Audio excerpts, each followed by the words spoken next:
Sejak dini kita ajarkan entrepreneurship. Walau mungkin kita sebagai pekerja, walau mungkin kita hari ini adalah seorang PNS, ayah saya seorang PNS, tetapi saya tidak mau meniru jejaknya. Kenapa?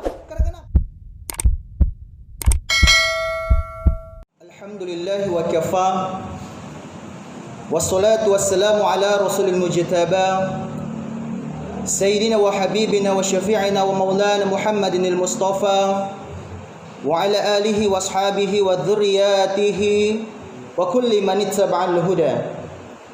Asyhadu an la ilaha illallah wahdahu la syarika lah, wa asyhadu anna Muhammadan abduhu wa rasuluhu la nabiyya wa la rasula ba'da.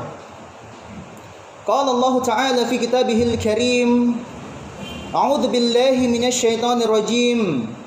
Ya ayyuhalladzina amanu taqullaha haqqa tuqatih wa la tamutunna illa wa antum muslimun. Ma'asyiral muslimin, sidang jamaah Jumat yang dimuliakan oleh Allah Subhanahu wa taala. Di kesempatan yang mulia ini, di tempat yang mulia dan berkumpul bersama orang-orang yang mulia, kita mendapatkan 3 kemuliaan ini untuk senantiasa kita bersyukur pada Allah Subhanahu wa taala. Kita berada di hari Jumat, di hari yang dimana kita banyak bersyukur dan bersolawat. Insya Allah kita akan mendapat banyak manfaat, terhindar dari mudarat, sehingga kita mendapatkan pahala yang berlipat-lipat, sehingga kita bisa selamat di dunia dan akhirat. Lalu kita berada di tempat yang mulia, di rumah Allah Subhanahu wa taala, di mana orang berbondong-bondong datang ke sini. Walau di tengah pandemi, kita tetap mengizinkan diri kita untuk tetap bersemi untuk mengingat Allah Subhanahu wa taala, datang ke rumah Allah. Lalu berkumpul bersama orang-orang yang terpilih. Karena tidak semua hati orang bisa tertaut hatinya ketika mendengarkan adzan, ketika mendengarkan kalimat kemenangan, hayya 'alas shalah wa hayya 'alal falah. Hanya orang-orang yang terpilih dalam hatinya yang memberangkatkan kakinya, menggerakkan tubuhnya untuk sampai ke rumah Allah Subhanahu wa taala ini. Ini adalah sebuah kemuliaan demi kemuliaan yang kita rasakan di kesempatan yang mulia ini. Ma'asyiral muslimin, sidang jamaah Jumat yang dimuliakan oleh Allah Subhanahu wa taala. Kita tahu kita sekarang berada di situasi pandemi. Kita sekarang mengalami yang namanya new normal. Tetapi kita harus paham bahwa new normal itu kita harus jadikan sebagai momentum perubahan, momentum untuk kita bangkit. Karena setiap generasi itu selalu ada ujiannya masing-masing. Karena setiap ujian akan membuat kita naik level atau kita turun level atau tinggal kelas. Pertanyaannya adalah apakah kita sanggup untuk naik kelas dengan ujian yang ada. Karena soal ujian itu tidak ada yang salah. Persis guru kita yang memberikan soal ujian kepada muridnya, tidak ada yang salah dengan soal ujiannya. Yang salah itu keadaan sikap kita dalam menjawabnya. Maka bagaimana cara kita menyikapi pandemi yang terjadi? Apalagi kita tahu fenomena yang terjadi saat ini, banyak PHK, pemutusan hubungan kerja. Banyak orang-orang yang hari ini akhirnya tidak bekerja. Lalu kita lihat fenomena juga banyak orang bukan hanya sekedar pekerjaan yang hilang, penghasilan yang akhirnya terkuras, tabungan yang akhirnya menipis. Tetapi juga kita lihat ada fenomena yang lebih sering terjadi, sudah kurang lebih 4 abad lamanya. 4 abad lamanya ini terjadi di negara kita, jauh sebelum negara kita merdeka. Di saat negara kita dijajah oleh VOC, sebuah perusahaan dari Belanda. VOC adalah sebuah perusahaan dari Belanda yang ketika dia sudah tidak mampu lagi mengelola perusahaannya, dia akhirnya turunkan seluruh bala tentaranya. Untuk apa? Menjajah negara kita, bukan lagi dengan ekonomi, tetapi dia sudah menjajah dengan senjata. Jauh sebelum senjata itu turun untuk mengancam seluruh warga rakyat Indonesia, yang dulunya kita kenal dengan sebagai warga negara atau sebuah umat yang disebut kita dengan Nusantara. Kita tahu dulu ada sebuah kitab, ada sebuah buku yang judulnya The Acehnese. Apa itu The Acehnese? Orang-orang Aceh. Di dalam buku tersebut ada sebuah penggalan kalimat yang betul-betul ini menjadi fenomena yang tetap terjadi sampai detik ini. Sebuah penjajahan yang sebenarnya terjadi dikotomi, pemisahan antara dunia dan akhirat. Bayangkan, penjajah mengatakan, para orang Belanda mengatakan kepada seluruh pemuka-pemuka agama, baik itu para ulama, para pendeta dan seluruh pemuka agama lainnya. Mereka mengatakan kepada para pemuka agama, wahai para petinggi agama, wahai para ulama, jangan urus pasar, urus saja rumah ibadah kalian. Urusan pasar urusan kami. Penggalan kalimat di dalam kitab Acenes ini yang akhirnya terus terjadi bergulir sampai detik ini. Sehingga kita ini selalu memisahkan antara dunia dan akhirat. Sampai-sampai akhirnya ketika terjadi masalah seperti ini, pandemi, kita tidak mampu menyikapi dengan benar. Padahal Islam, di mana agama kita sudah menjawabnya jauh lebih lama dibandingkan penjajah itu datang ke dalam Nusantara, di negara kita. Maka apa solusi sehingga terjadi PHK ini bisa menjadi solusi buat kita, sehingga kita bisa semua survive dan bisa bangkit. Tidak mengeluh lagi soal hanya masalah makanan. Padahal Islam itu sudah menjadikan suatu standarisasi bahwa seluruh umat Islam itu haknya adalah makan. Jangan sampai masalah makanan, urusan perut kita tak mampu.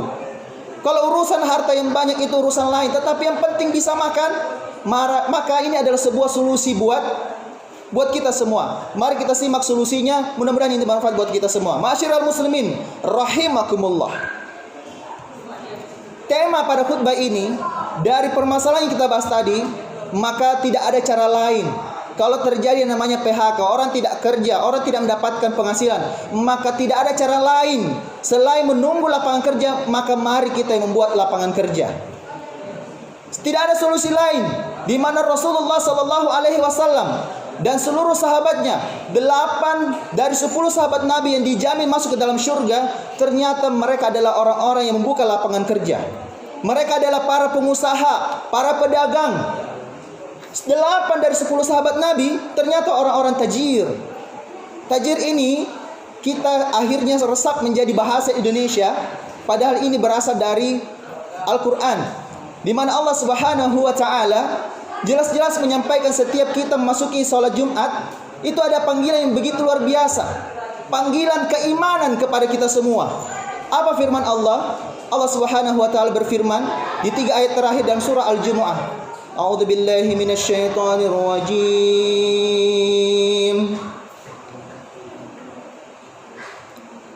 يا أيها الذين آمنوا إذا نودي للصلاة من يوم الجمعة فاسعوا إلى ذكر الله وذروا البيع ذلكم خير لكم إن كنتم تعلمون. Kalau kita sering mendengar ayat ini, ketika imam biasanya membaca itu, kita tahu bahwa sebenarnya itu adalah sebuah panggilan kepada orang-orang beriman. Bayangkan apa terjemahan dalam ayat itu. Dalam surah Al-Jumu'ah ayat yang ke-9. Wahai orang-orang yang beriman. Allah memanggil orang-orang yang beriman. Apabila diseru untuk menunaikan sholat Jumat, maka bersegeralah.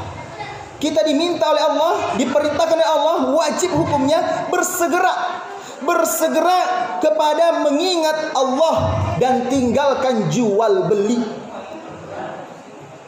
Bayangkan, jual beli di sini jelas-jelas diabadikan. Artinya apa? Ini adalah sebuah solusi. Jual beli adalah solusi sebenarnya.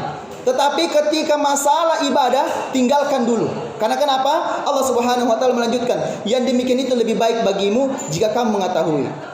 Lalu Allah Subhanahu wa taala melanjutkan lagi di ayat berikutnya. Fa idza qudiyatis sholatu fantashiru fil ardi wabtaghu min fadlillah wadhkurullaha katsiran la'allakum tuflihun. Wa idza ra'aw tijaratan aw lahwan faddu ilaiha wa tarakuka qa'iman. Qul ma 'indallahi khairum minal lahwi wa minat tijarah wallahu khairur raziqin. Coba kalau kita pahami ini, di ayat yang ke-10, bagaimana perintah Allah kepada kita yang setelah kita sholat Jumat, apabila telah ditunaikan sholat. Setelah kita sholat Jumat ini, apa perintah Allah? Maka bertebaranlah kalian di muka bumi ini. Bertebaran. Tapi lagi pandemi, ya sudah, dari rumah tetap bisa menghasilkan rupiah. HP kita sudah bisa menghasilkan rupiah. Sayangnya kita tidak mau belajar saja. Sekarang bagaimana membuat barang kita yang bertebaran, barang kita yang akhirnya bisa keluar dari rumah dan akhirnya sampai di alamat customer kita. Ini yang banyak orang tidak pelajari. Kalau masalah pandemi, bisnis harus tetap bersemi. Bagaimana caranya belajar? Maka Allah Subhanahu wa taala tetap memerintahkan kita untuk apa? Carilah karunia Allah, carilah karunia Allah, dan ingatlah banyak-banyak. Ini solusi. Ingatlah Allah banyak-banyak. Zikrullah. Karena betapa banyak kita ketika ke pasar itu banyak lalai. Maka kenapa pasar itu banyak sekali syaitonnya? Supaya perdagangan kita menjadi berkah, maka tidak ada cara lain. Kita harus mengingat Allah sehingga perdagangan kita menjadi berkah. Supaya apa? Apa kata Allah? Supaya kamu beruntung. Masih di ayat yang sama, di ayat yang ke-10. Lalu dilanjutkan lagi di ayat berikutnya, di ayat yang terakhir di surah Al-Jumu'ah, ayat yang ke-11. Allah Subhanahu wa taala menyampaikan kembali kepada kita. Dan apabila mereka melihat perniagaan atau sebuah permainan, ya, perniagaan atau sebuah permainan, mereka bubar untuk menuju kepadanya dan mereka tinggalkan kamu yang sedang berdiri berkhutbah. Ada aja begitu. Lalu apa? Katakanlah wahai Muhammad, apa yang di sisi Allah lebih baik daripada perniagaan dan permainan itu, dan Allah sebaik-baik pemberi rezeki. Jadi di sini ada sebuah balancing antara dunia dan akhirat. Tetapi jauh sebelum itu, mari kita belajar bahwa sebenarnya inilah solusi di tengah pandemi. Kita berdagang, kita berbisnis. Tapi solusinya bagaimana supaya bisnis kita menjadi berkah dan berhasil? Karena berkah itu sebuah singkatan. Berkah, berhasil karena Allah. Berkah, bekerja karena Allah. Berkah, berbisnis karena Allah. Maka solusinya, perhatikan di mana Allah Subhanahu wa taala memberikan solusinya lewat teladan yang paling baik di antara kita. Siapa teladan paling baik? Yakni Rasulullah sallallahu alaihi wasallam. Rasulullah dikenal sebagai pedagang yang sukses. Ketika beliau masih muda, beliau sudah magang dan dagang bersama pamannya. Di usia 12 tahun. Sebelum menjadi pedagang, beliau menjadi seorang pengembala, menjadi seorang leader. Bayangkan, Rasulullah memimpin banyak kambing, menggembala kambing itu susahnya minta ampun, Pak. Tetapi Rasulullah mampu memimpin ribuan ekor kambing. Itu bayangkan, Rasulullah memiliki kepemimpinan sejak dini. Lah kita ini, satu orang saja di rumah kita tak mampu pimpin. Maka ini adalah sebuah teladan sehingga kenapa anak-anak kita sejak dini kita ajarkan entrepreneurship. Walau mungkin kita sebagai pekerja, walau mungkin kita hari ini adalah seorang PNS, ayah saya seorang PNS, tetapi saya tidak mau meniru jejaknya. Kenapa? Setiap orang itu harus membuka lapangan kerja. Kalau kita kekurangan lapangan kerja, maka siapa yang bisa memberikan lapangan kerja itu? Kenapa PHK terjadi? Karena banyaknya PHK terjadi di mana-mana. Maka solusi terbaik adalah tiru Rasulullah SAW. Solusinya bagaimana? Ada 4 langkah. Ada 4 langkah Rasulullah SAW mencontohkannya, meneladankannya kepada kita. Pertama, F. Yang kedua, A. Yang ketiga, S. Yang keempat, T. Sambungan fast. FAST. Ini adalah sifat Rasulullah SAW, wahai kaum muslimin. Di mana Rasulullah SAW memiliki sifat percepatan, rezekinya luar biasa. Sahabat-sahabatnya orang-orang kaya, channel-channelnya, link-linknya, relasinya banyak. Maka kenapa Abu Bakar As-Siddiq itu sampai rela mengorbankan hartanya itu sampai 99,99%. Bayangkan, orang sangat kaya. Abdurrahman bin Auf dengan kekayaannya 11,1 triliun. Utsman bin Affan kekayaannya lebih dari 1 triliun. Tetapi mereka ini jamin masuk ke dalam surga. Karena kenapa? Rasulullah SAW menyampaikan bagaimana luar biasanya ketika menjadi pedagang yang sukses lalu berkah. Apa 4 langkah ini? Pertama, F, fatona. Ini ciri Rasulullah. Rasulullah memiliki ciri yang fatona. ciri yang cerdas. Kalau bahasa kita ini smart, genius. Rasulullah SAW ada sebuah kisah di mana saat itu kaum Yahudi berusaha merusak pasar. Cara merusak pasar bukan dengan cara membawa bala tentara, bukan. Tetapi caranya adalah dia merusak harga jual resmi di pasar. Bayangkan Yahudi membawa banyak barang dagangan lalu dia jual di bawah harga.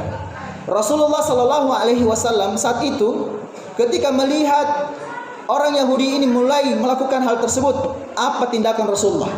Tindakan Rasulullah begitu jenius. Rasulullah SAW menahan barang dagangannya, tidak menjual sama sekali. Karena kenapa? Rasulullah tahu bahwa harga yang dijual oleh kaum Yahudi ini itu tidak sesuai modalnya, di bawah harga modal. Dia ini betul-betul mau hanya merusak nama saja. Akhirnya Rasulullah menahan kurang lebih beberapa bulan, sampai akhirnya barang kaum Yahudi ini itu habis. Karena apa? Laku keras. Sayangnya apa? Rasulullah SAW tahu bahwa pasti ada masanya orang-orang yang merusak harga. Dan apa yang terjadi ketika kaum Yahudi ini sudah kehabisan barang dan dia pun pulang dalam keadaan dia menyerah. Rasulullah SAW menahan barang dagangannya, melihat pasar sedang membutuhkan. Pasar mulai ribut, mana ini barang ini, mana barang ini. Akhirnya Rasulullah SAW mengeluarkan kembali barang dagangannya. Dan apa yang terjadi? Harga pasar mulai kembali normal. Luar biasa. Rasulullah SAW begitu cerdasnya melihat situasi. Jadi kita sebagai umatnya harusnya juga paham. Kita harus banyak belajar. Jangan sampai kita tidak belajar tentang ilmu bisnis. Maka Rasulullah SAW itu sudah betul-betul lama dalam hal ini. Bayangkan juga bagaimana sahabat-sahabat lainnya. Kita belajar lagi. Ciri yang kedua. Ciri yang kedua ini adalah ciri yang amanah. Selain F, yang kedua adalah amanah. Rasulullah SAW begitu amanahnya, sampai-sampai seluruh investor itu mempercayakan barangnya kepada Rasulullah. Sampai-sampai salah satu investornya itu minta dilamar, karena investornya seorang wanita, dan wanita ini akhirnya menjadi istri Rasulullah SAW. Dialah Khadijah. Bayangkan, saking amanahnya Rasulullah, itu betul-betul dia jujur menyampaikan berapa keuntungan dan berapa modal yang dia sudah keluarkan. Luar biasa. Lalu ciri yang ketiga, kalau kita mau bisnisnya berkah dan sukses, selain fatonah, lalu yang kedua amanah, yang ketiga adalah siddiq. Apa itu siddiq? Siddiq ini adalah orang yang benar, orang yang jujur. Kita belajar bagaimana sahabat lainnya yang akhirnya mendapatkan keutamaan dari teladan Rasulullah SAW. Seperti Uthman bin Affan. Uthman bin Affan pernah suatu ketika dengan Abdurrahman bin Auf itu duduk bersama Rasulullah. Turun sebuah ayat. Ayat ini sangat familiar dalam surah As-Saff, ayat yang ke-10 sampai ke-13. Perhatikan baik-baik ayat ini. A'udzu billahi minasyaitonir rajim. Ya ayyuhalladzina amanu hal adullukum ala tijaratin tunjikum min adabin alim. Allah Subhanahu wa taala saat itu menurunkan ayat ini di saat para sahabat berkumpul, dan sahabat-sahabat yang ada di situ banyak orang-orang yang kaya. Ada Abdurrahman bin Auf, ada Uthman bin Affan. Dan ayat ini ketika turun, saat itulah Uthman bin Affan dan Abdurrahman bin Auf dijamin masuk ke dalam surga. Karena 8 dari 10 sahabat Nabi itu orang kaya, dan 2 orang ini adalah Abdurrahman bin Auf dan Uthman bin Affan, dan dia dijamin oleh Rasulullah SAW itu masuk ke dalam surga. Gara-gara apa? Dia langsung bertindak atas ayat yang turun ini. Ini asbabun nuzulnya. Apa firman Allah Subhanahu wa taala? Dalam surah As-Saff ayat yang ke-10, artinya, wahai orang-orang yang beriman, sukahkah kamu aku tunjukkan suatu perniagaan yang dapat menyelamatkanmu dari azab yang pedih. Jadi ada ancaman dulu, tetapi ada sebuah kabar gembira. Akhirnya apa? Dilanjutkan di ayat yang ke-11. Allah Subhanahu wa taala berfirman, tu'minuna billahi wa rasulihi wa tujahiduna fi sabilillahi bi amwalikum wa anfusikum dzalikum khairul lakum in kuntum ta'lamun. Ayat yang berikutnya ini yang ke-11 yang membuat langsung bergetar hati seorang Utsman bin Affan dan Abdurrahman bin Auf. Apa terjemahannya? Yaitu kamu yang beriman kepada Allah dan Rasulnya dan berjihad di jalan Allah dengan harta dan jiwa. Dengan harta dan jiwa. Itulah yang lebih baik bagimu jika kamu mengetahui. Saat ayat ini turun, harta dan jiwa, Allah Subhanahu wa taala menyebutkan kata harta terlebih dahulu. Dan di banyak ayat dalam surah yang lainnya itu selalu didahulukan harta dan jiwa. Karena ada 4 kelompok di antara kita, di antara kaum muslimin, itu ketika dia mau berjihad di jalan Allah, dia memilih dari 4 perkara. Yang pertama, ada orang berjihad hanya dengan jiwanya, dengan kemampuan tenaga, dengan kemampuan berbicara. Para ustadz misalnya, dia hanya mampu dengan jiwanya, tetapi harta kurang. Ada juga orang yang tidak memiliki kemampuan berbicara, tidak punya tenaga yang kuat, tetapi dia punya harta. Lalu dia pun akhirnya mengeluarkan hartanya di jalan Allah, membantu pembangunan masjid misalnya, menjadi donatur. Ciri yang keempat, kelompok yang ketiga adalah orang yang dimana dia mengeluarkan dua-duanya. Dia mengeluarkan dua-duanya, harta dan jiwa. Dan disitulah Abdurrahman bin Auf dan Utsman bin Affan langsung bertindak. Tetapi sayangnya ada juga di antara kaum muslimin, dia tidak mengeluarkan sama sekali. Dia enggan untuk berjihad di jalan Allah dengan harta, apalagi dengan jiwanya. Dia hanya melihat saja, menjadi penonton saja. Lebih banyak komentarnya di sosial media, tetapi action pun tidak. Tetapi Utsman bin Affan sedikit bicara, banyak transfer. Apa yang terjadi? Saat itu ada sebuah sumur yang dimiliki seorang Yahudi. Dan seluruh kaum muslimin saat itu, kalau mau mendapatkan air, itu harus ke sumur itu dan beli. Dan sumur itu paling nikmat rasanya, paling jernih airnya. Kalau cari tempat lain itu tidak seperti sejernih air yang dimiliki kaum Yahudi. Akhirnya apa? Utsman bin Affan ketika mendapat ayat ini langsung bertindak pergi ke kaum Yahudi itu untuk melobi. Bayangkan, salah satu kecerdasannya adalah tablik. Ini ciri yang keempat. Setelah siddiq, yang keempat adalah tablik. FAST, fatonah, amanah, siddiq dan tablik.